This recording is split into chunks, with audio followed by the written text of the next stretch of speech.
तर साथियो नमस्कार. आपण पाहतात आमचं चॅनल आंदोलन वार्ता. ज्याप्रमाणे देशभरामध्ये आंदोलन चालू आहे तशाच प्रकारे नागपूर येथे सुद्धा आंदोलनकारी आपले आंदोलन करत आहेत. आता हिवाळी अधिवेशन नागपूरमध्ये आहे आणि प्रत्येक जण आपलं आंदोलन घेऊन इथं आलेला आहे आणि तसंच मोर्चे पण नेत आहेत. तर आता इथे जे आंदोलनकारी आहेत त्यांचे पण आपण मुलाखत घेत आहोत.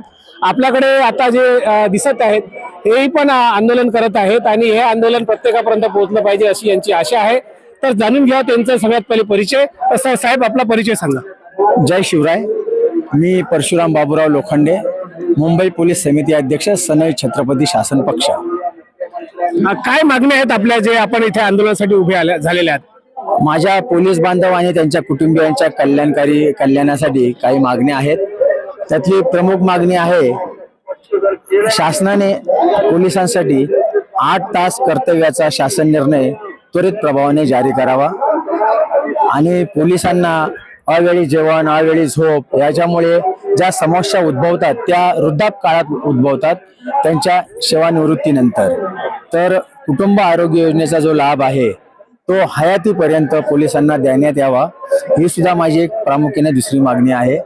त्याचप्रमाणे BIT चाळीमध्ये जे पोलीस राहतात तसे शासकीय निवासस्थानात जे पोलीस राहतात तर ती जी निवासस्थाने आहेत तर त्यांच्याकडून आर्थिक मोबदला घेऊन त्यांना मालकी तत्वावर त्या खोल्या वाटप करण्यात याव्यात.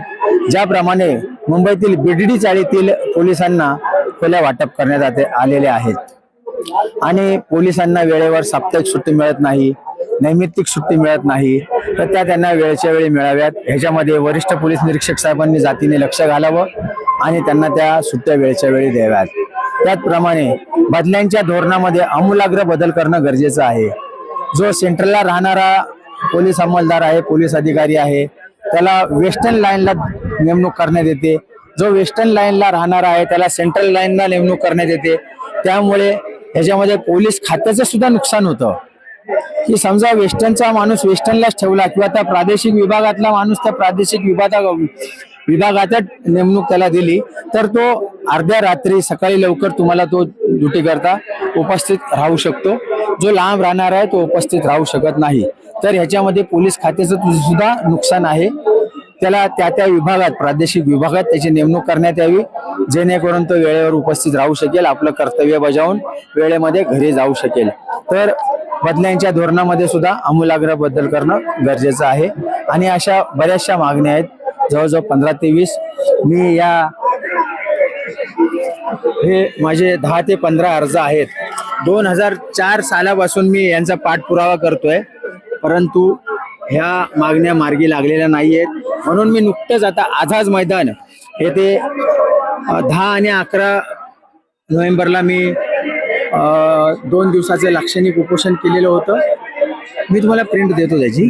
आणि तेथूनही मला म्हणावा तसा प्रतिसाद न लाभल्याने मी आज आपले देवाभाऊ, त्यांचं हे घर आहे, त्यांच्या घरात येऊन त्यांच्याकडे मी गाऱ्हाणं घालतोय. मी मागण्या मागतोय की आमच्या पोलिसांच्या या छोट्या मोठ्या मागण्या आहेत त्या दूर कराव्यात. त्यांच्यावर जो होणारा अन्याय आहे तो दूर करावा आणि जेणेकरून पोलीस तंदुरुस्त राहील, आपल्या घरादाराला, आपल्या बायका पोरांना वेळ देऊ शकेल, यासाठी 8 तासाच्या कर्तव्याचा GR ताबडतोब जारी करावा अशी माझी देवाभाऊंना नम्र विनंती आहे. एक महत्वाचा प्रश्न आहे की इतिहासामध्ये शेतकरी आत्महत्या नाही करायचा, बेरोजगार आत्महत्या नाही करायचा, विद्यार्थी आत्महत्या नाही करायचा, तसेच नोकरपेशी वर्ग सुद्धा आत्महत्या नाही करायचा. परंतु आता एक महत्वाचा प्रश्न पडला आहे की नोकरी करता करता आता पोलीस डिपार्टमेंटचे लोक सुद्धा आत्महत्या करत आहेत, मिलिटरी मधले लोक सुद्धा आत्महत्या करत आहेत. याबद्दल तुमचं काय मत आहे? हा अतिशय गंभीर प्रश्न निर्माण झालेला आहे पोलीस खात्यात. पोलिसांना जो आपल्या कर्तव्याचा ताण आहे त्या ताणामुळे आपल्या कुटुंबाकडे ते लक्ष देऊ शकत नाही, पुरेसा वेळ देऊ शकत नाही. ते द्विधा मनस्थितीत असतात. त्याच्या घरी कोण आजारी असेल तर त्यांना सुट्टी मिळत नाही. आत्ताच एक 7-8 महिन्यापूर्वी आमच्या एका पोलीस अधिकाऱ्याच्या पत्नीने आत्महत्या केली. एक साधं कारण होतं तिचं की नवरा मला वेळ देत नाही. आता त्या नवऱ्याला, त्या पोलिसाला जर 2-2 वर्ष साप्ताहिक सुट्टीच मिळत नसेल, ही ज्याची तरतूद संविधानामध्ये बाबासाहेबांनी केलेली आहे, ती साप्ताहिक सुट्टी वेळच्या वेळी अधिकाऱ्यांना मिळत नाही, अंमलदारांना मिळत नाही. आपल्या आई वडिलांची सेवा करायला, आपल्या पतीची सेवा करायला सुट्टी मिळत नाही. मग अशा वेळी तो पोलीस तणावाखाली येतो, आपल्या वरिष्ठांच्या दबावाच्या तणावाखाली येतो आणि मग त्याला काही मार्ग सुचत नाही आणि मग अशा या सर्व प्रकरणातून मग त्यांना तो आत्महत्येचा मार्ग योग्य वाटतो आणि मग ते आत्महत्या करतात. आत्ताच आमच्या एका वरिष्ठ पोलीस निरीक्षक महिला अधिकाऱ्यांनी एक भला मोठा पेपरात लेख छापला होता. त्यांचे मिस्टर आजारी होते आणि ते वेळ देऊ शकले नाहीत, यांना सुट्टी मिळाली नाही आणि ते बिचारे त्यामध्ये त्यांचं निधन झालं त्या पतिदेवांचं त्यांच्या. मग त्यांच्या मनाला जी खंत लागून राहिलेली आहे, त्यांच्या मनाची जी अवस्था वाईट झालेली आहे, त्याला हे नियम किंवा वरिष्ठांचे जे दबाव आहेत तेच कारणीभूत आहेत. तर त्या मॅडमला जर वेळच्या वेळेस रजा मिळाली असती, त्यांनी आपली पतीची सेवा केली असती, तर त्यांना नोकरीमध्ये सुद्धा आनंदाने कर्तव्य बजावता आलं असतं. परंतु असे प्रकार होत नाहीत. वरिष्ठांचा प्रेशर असतं, कौटुंबीच्या हालाकीची परिस्थिती असते, मुलांचा अभ्यासाकडे लक्ष नसतं. या अशा प्रकारामुळे पोलीस या आत्महत्येच्या मार्गाकडे वळत आहेत.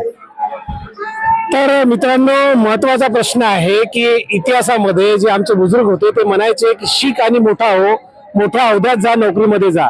पण वर्तमानामध्ये अशी परिस्थिती निर्माण झाली आहे की नोकरीवर तर व्यक्ती जातो पण तो आत्महत्या करतो. हे एकच प्रकरण नाही, तर अशा प्रकारचे अनेक प्रकरण आहेत. पोलीस खातच नाही तर शिक्षक म्हणा किंवा बाकी ठिकाणचे नोकर म्हणा, हे सगळे आत्महत्येस प्रवृत्त होत आहे.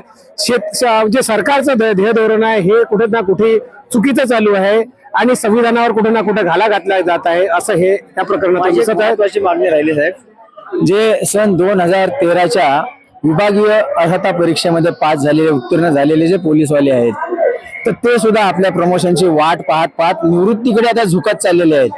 तर त्यांना सुद्धा लवकरात लवकर पदोन्नती देण्यात यावी, ही माझी एक महत्वाची मागणी राहील. ओके, धन्यवाद. ह्यानंतर या विषयावर तुमचं काय मत आहे? आत्महत्याच आमचे कर्मचारी जे आमच्यासाठी काम करतात त्यांच्यासाठी तुमचं काय मत आहे? आमच्या कमेंट बॉक्समध्ये जरूर कळवा आणि लोकांपर्यंत ही न्यूज आवर्जून पोहोचवा, कारण नोकर वाचेल तर देश वाचेल, ह्या गोष्टीवर जरूर लक्ष द्या. धन्यवाद.